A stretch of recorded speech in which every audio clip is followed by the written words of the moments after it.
กับทักทายสบายดีเบิดสุขุสุกคนเนาะบ่ว่าอยู่ภายในหรือต่างประเทศพี่น้องเอ้ยมื้อนี้ก็บรรยากาศยามแลงพี่น้องอยู่บ้านตอกพี่น้องเอ้ยมาเล่นน้ำหมูพี่น้องเอ้ยก็มานำเบาเจ็บอ่ะทายนะเจ็บ สวัสดี ทักทายเด้อ สวัสดีพี่น้อง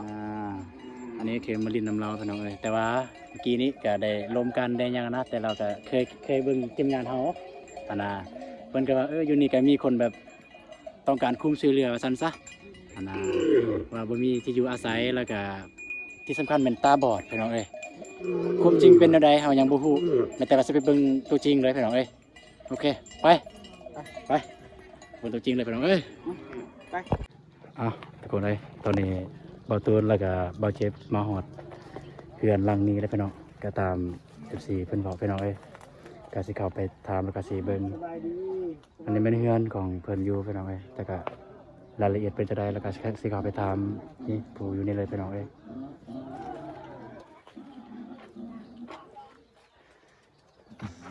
สวัสดีเอ้ย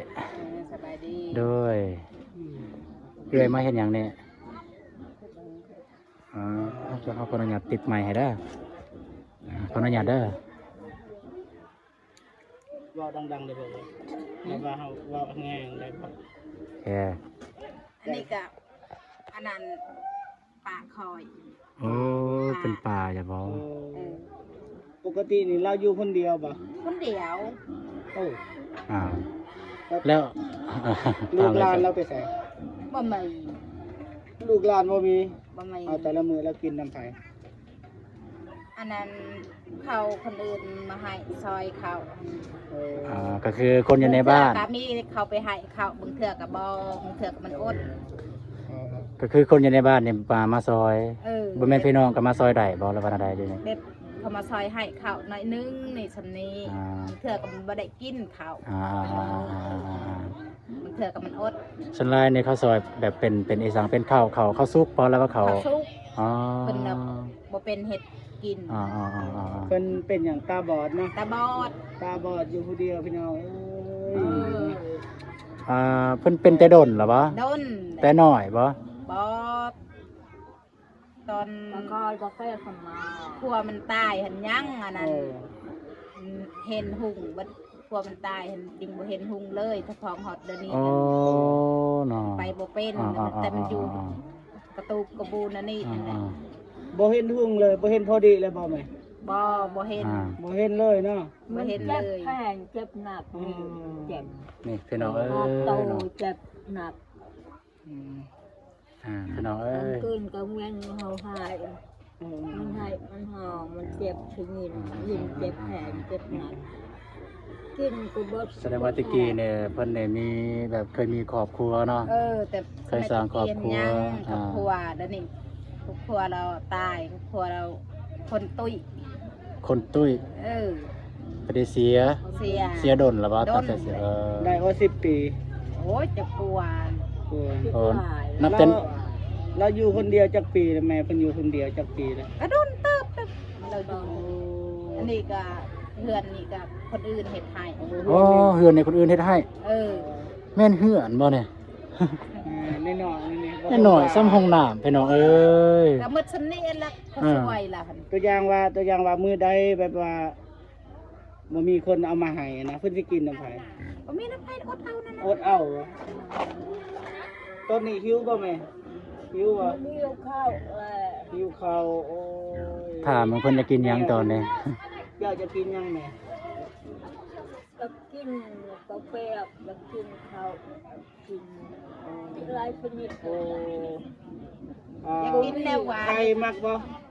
ไอ้นั่น ไข่กำลังจ้อยละแต่ มักบ่ มันมักลายลาย มักเลยเพิ่นว่า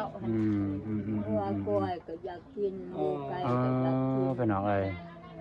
ในบ่มีเฮ็ด บ่ แนวใด มีตังเงินคำก็บ่มี อ่า อืม พี่ มีที่ น้อง คำ เอ้ยอันนี้ พี่น้อง ก็อยู่ เรา บ้าน อยู่ ต่ คน อ เดียวพี่น้องลูกหลานก็บ่มีมีแต่คนในบ้านเอาของกินมาให้แต่ว่ามื้อใดเขาบ่ได้มาให้หยังนะจำเป็นที่อดพี่น้อง แม่น คันบ่มี มื้อนี้มีบ่มีคนมาให้บ่มื้อนี้มีบ่ ไว้ไงไว้ดังแต่งงเกิดก็แต่ มีบ่ ก็ยังจะโล ลมพลางหงายก็จะเห็นเอาจนเป็นอันนี้ก็ไป มีคนมาให้ป่ะ ไว้ มี มี ยังก็ เขา เข้าซื้อๆนี่ ใส่เบิ่งแหน่ประมาณซำใด เบิดละเตงกิน รถเลยป่ะ คำนี้ อ่า โอ้ พี่น้องเอ้ยเพิ่นอยู่นอนผู้เดียวเนี่ยคือมุ่งผ้าห่มเป็นหยังของเราเองบ่แล้วก็เขาเอาให้กันเนาะ โอ้ทางนั้นมัน ของสาบานเอาให้บ่ นอนกลางคืนหนาว ข บ่ องสาบานเอาให้บ่เนี่ย โอ้มันหนาว สวย ให้มีคน อ่า หนาว อ๋อพี่น้องเอ้ยซ้ อะไรบ่มีหยังเลยพี่น้องนี่น้อย ำก็ซ้ำว่าอยู่ในห้องน้ำแล้วพี่น้องซ้ำนี่เนาะ เวลาแม่จะทายนักก็ยังทายอยู่ใส่ เป็นโดดไอเราลงพนา โอ้ นี่แต่นี้มันบอก เวลาปวดขีดปวดเนี่ยก็ทายอยู่นี่เนาะ พี่น้องเอ้ยเวลาเพิ่นอยากเข้าห้องน้ำขอโทษขออภัยเด้อ ทางนี้ เวลาเพิ่นจะเข้าห้องน้ำเพิ่นก็อยู่นี่เลยพี่น้อง ว่าทำไมอัดตัวอีก อยู่ห้วยด นี่ ำกัดสั่น พี่น้องเอ้ยก็ซ้ำเป่าตูนไทยแล้วซ้ำห้องน้ำพี่น้องเอ้ย ก็จะให้อำไอก็จะให้ อืม ให้ให้ นี่เฮือนซานบ้านซองเพิ่นก็ติดคอกหมู่พี่น้องเอ้ย แม่นประตู นี่เฮือนซานก็ ได้แล้วแม่เลยบ่ได้กินข้าวต่อยให้ต่อยต้นบ่เห็นพอดีเลยบ่แม่ อังเราจะให้จะให้ เอามาบนตัวเพจคิดยังไงบนตัวเพจ ต้นดิกาแฟอะไรบ่ตูน ก็เพิ่นว่าเพิ่นจะกินหยังแล้วเมื่อกี้นี่ คุ ก็ ณจะกินนาวาน นาวาน คงกินนี่ยังก็ได้ที่กินได้นะแม่เป็นหิว ก็มันแต่ว่าก็ออกไป ให้ ซื้อ ก็เองกินได้ แต่ว่าเฮาก็บ่ได้เตรียมโตอพี่น้องคัน แม่ บ่เก็บกับบ่ตูนฮู้นี่สิถือเครื่องมาให้มื้อหน้าเด้อ เดี๋ยวจะถือเครื่องมาสองมาให้ มื้อหน้า เฮาก็ประมาณว่ามือหนึงก็ยังดอก มือสอง เพราะว่ายังเฮาบ่ได้เตรียมโตอหยังนะแต่ว่าเฮามาลิดน้ำหมูแต่ว่าหมูบอกให้ไปหาเพิ่นน่ะนะ งาน หมูเฮาก็นี่เด้เป็นคนนั่งอยู่หั่นนี่เด้เด็กผู้ชายนะ เราเคยมีลูกบ่ มีตะกี้เห็นมีหักลูกมันตายหมด ตายเบิดเลย ตายแบบแล้วฮู้บ่สาเหตุที่แบบเราตาบอดเนี่ยย้อนอิหยังเป็นน้ำหีน้ำข้องบ่หรือว่า เป็นน้ำหิดคอมันแล้วคอบ่แก่อันนี้ โอ้ ก็ อัน อ นี้ ยู่ไปนั่นน่ะนั่นแหละ เป็นน้ำหีน้ำข้องพี่น้องนี่คือคุ้ม แม่อยาก เสือ กิน แล้ว ข พี่ น น้อ ม ง บ่อยากบ่ ที่มืดอยาก อยากเบิดนะโอ้ อืม มืดอยาก สารประมาณนี้เด้อพี่น้องเบิ่งสิขออนุญาตถ่ายทางนี้เด้อ เดี๋ยวเขาสิถ่ายในแดงเป็นน้องเราได้อายุจากปีแล้วประมาณเนี่ย ได้ปีอายุใหม่แต่มา ประมาณ กูก็จอมอายุกูก็จอม ขอบ่ฮู้อายุ เราบ่ฮู้อายุเนาะก็ประมาณมองได้บ่60หรือ70 60 บนนั่นนี่60 70เลยอายุใหม่เป็นว่าตัวเองบ่ฮู้ บ่ฮู้พี่น้องอายุก็ประมาณอยู่มอง60ก็อายุเราอยู่ผู้เดียวพี่น้องคือทางหลังฝนก็คือพี่น้องเห็นนั่นแหละเนาะ แม่ คันแม่นยามฝนยามหยังก็สิพามาไหนเลยพี่น้อง ปัญญามพ่นกับมันพระมืดนั่นแหละ บ้านเรา อั บ้าน นั้น เย็ แม่ นหลบ เอ้ย นะ เป็นพี่น้องกันบ่แต่ว่าเพิ่นหั่นบ่มีผัวบ่มีลูกหลานบ่มีเลยเนาะ เบา แล้วเป็นพี่น้องทางใดซั่นกับอันไหนกับแม่น นำจุพอ โอ้ พอเขาทางใดพอ พอกับอันนั้นคงอันนั้นแม่ตัวนี้นะ อ๋อพ่อของเอื้อยแล้วก็แม่ของแม่ใหญ่นี่เป็นเอื้อยน้องหรือว่าไอ้น้องกัน แม่น อ๋อก็คือพวกเจ้าก็เป็นเขาเอิ้นว่าหยังน้าสาวหลานแม่ อันนั้น น้าสาวหลาน แบบแม่มีบ่มื้อที่แม่บ่ได้กินข้าวเคยมีบ่ มี มีบ่ นี่ บ่กิน ตอมัอด บ่ บ่มีคนมาให้นี่นะมีบ่ เวลาคนไปให้ไปชวนไหวกับคนอดนั่น โอ้ ๆไม่ได้กินข้าว ไอ้ต้นแม่เอ้ย ตอนน่ะ จังได๋ล่ะแม่ เขาอยู่กับเขาให้ข้าว เรากินจังได๋ได้วันนี้นะ อืม ไม่แต่ว่าไปบ่ ก็แต่แบบออกไปซื้อแล้วอยู่นี่คืออยู่บ้านเนี่ยแหละ แนวกินแนวอยากมีบ่เท่านี้ เอ๊ะเขามี เขามีขายบ่ล่ะมีบ่ ลุง ขายแบบประเภทเครื่องขายแบบใดของ เป็ กิ ด น ป แบ ลา บใด ทูไก่ อ๋อเรากินได้บ่ ได้ ประเภทซีดนี่แบบย่านเราย่ำบ่ได้นะขอโทษเด้อ เรางามไม่ยึดยา อ๋อ นาวานแต่เองก็จะกิน ไม่ได้ว่าทีมงานเฮาสิไปสื่อมันนะ เดี๋ยวจะกลับมาเด้อ เดี๋ยวกลับมา เดี๋ยวจะไปซื้อก่อนแล้วจะกลับมา เด้อ โดย อ่า ไปก็เด้อแม่เด้อ ขอบใจ เดี๋ยวที่สิออกไปหาของกินก่อนแล้วจะเอามาให้ก็บ่ได้หลายดอก แต่ก็ซ้ำที่มี ยาเว้ยพี่โบ ตอนนี้เฮาทานเรียบร้อยแล้วพี่น้องเอ้ยมันแต่ว่าสิมาเลือกของกินของอยากพี่น้อง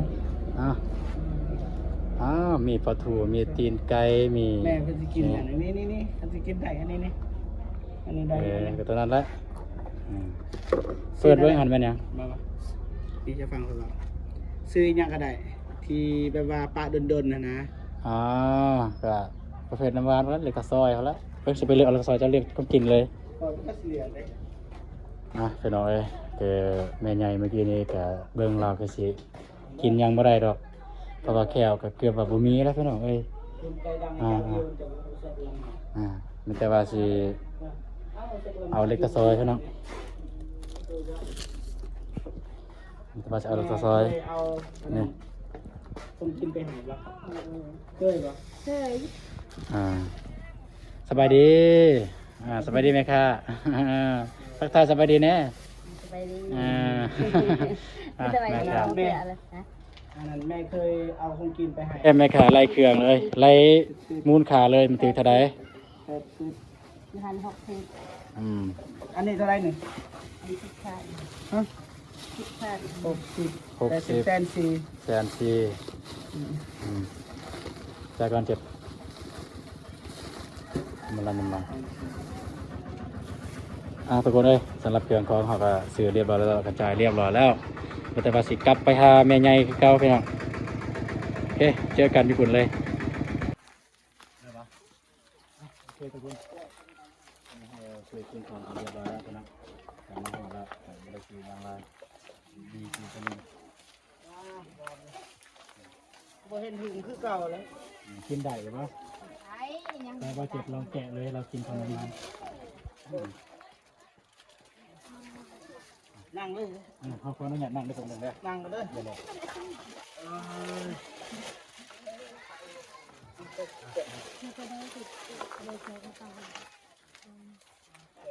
รอเพิ่นบ่เห็นหุง ก็พูนกี่แจง จ้า ขนมจ้าจ้า จ้า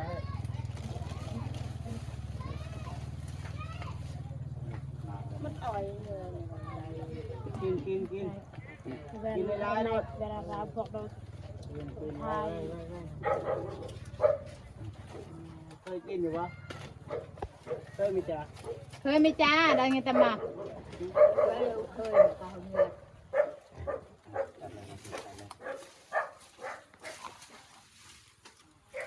แข่งแล้วขนมนี้พ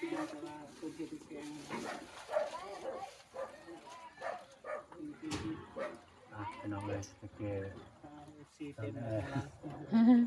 FC มาลายแต่ปีนกองทาง FC นะนั่นเองมาทางนี้มาทางนี้ กินกิน โบเลยมีจ้า กิน หาจ่าย มันนับเป็นอีกจ้าก็ยังให้จ้า ตอนนี้ก็เป็นกินข้าว แค่นี้กิน เราไม่เรา เลย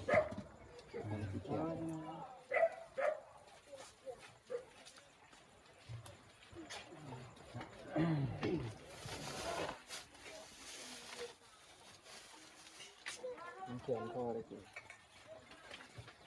โอเคตอนนี้เบาเจ็บกับหมอบของกินพี่น้องเลย ต้มดังนะจ้า คือจักสิให้ภัยให้เพิ่นเลยเมียนย่านเลยเมียนอยู่ในเฮือนเพิ่นเลยกะสิทายข้าวขายอยู่ไหน เอา พี่น้อง กำลังใจเอามันเจ๊เอาเนาะเอาอ่ะ no ขนาดกะซ้ำประมาณซ้ำห้องน้ำพี่น้องเลย มีอันนี้มีอ่ะ แม็กมี่ หนังขนมเพราะ กำลังแค่เอา โอเคทุกคนเอ้ยอันนี้คือทางลังของเฮือนแม่ใหญ่นี่พี่น้องเอ้ยทางลังนี่ก็เป็นมีกกใหม่ทางลังแต่ก็โอ้พี่น้องเอ้ยเฮือนซานบ้านซองเพิ่นเฮือนนี่ก็ของสาบานเพิ่นเฮ็ดให้พี่น้องมันก็โพดอีกพี่น้องเอ้ยนี่เฮือนเราก็ติดคอกหมูพี่น้องเอ้ยนี่มันติดกันเลยพี่น้องนี่คอกหมูอยู่นี่นี่เฮือนเราตัวนี้นี่ลังนี่พี่น้องเอ้ยกลับก่อนเด้อแม่เด้อเดี๋ยวพวกลูกกลับก่อนเด้อเอ้ยคันแม่ฮูเฮ็ดกินหั่นก็เฮ็ดกินเด้อด้วย ใจสบายดีพวกลูกกลับก่อนเด้อ ประมาณนี้เลยพี่น้องนะ กลับก่อนพี่น้องเอ้ยเพิ่นก็นี่ปกติก็เป็นจังซี่บ่ บ้านนักเราเจ๊ มาได้2คนโอ้พี่น้องเอ้ยเพิ่นก็ว่าเฮามาหลายคนพี่น้องแต่ก็มาแต่2คนมาแต่ว่ากาสิขอตัวกลับก่อนเด้อแม่เด้อขอตัวกลับก่อนเด้อ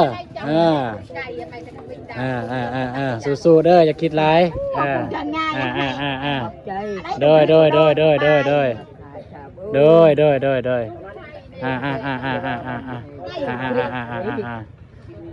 พี่น้องเอ้ย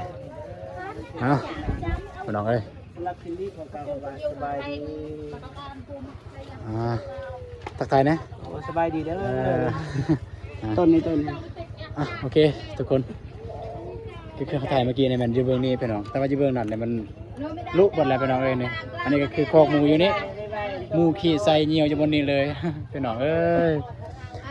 โอเคทุกคนสำหรับคลิปนี้ก็สิขอตัวจบอยู่บนนี้เลยเด้อคลิปต่อไปสำหรับคลิปต่อไปทีมงานเราได้เคลื่อนไหวยังก็สิได้อัปเดตให้ FC เบิ่งพี่น้องเอ้ยสำหรับคลิปนี้ก็ต้องขอบใจที่ผู้ใดที่เบิ่งแต่ต้นจนจบพี่น้องเอ้ยก็เนาะขอบใจเด้อ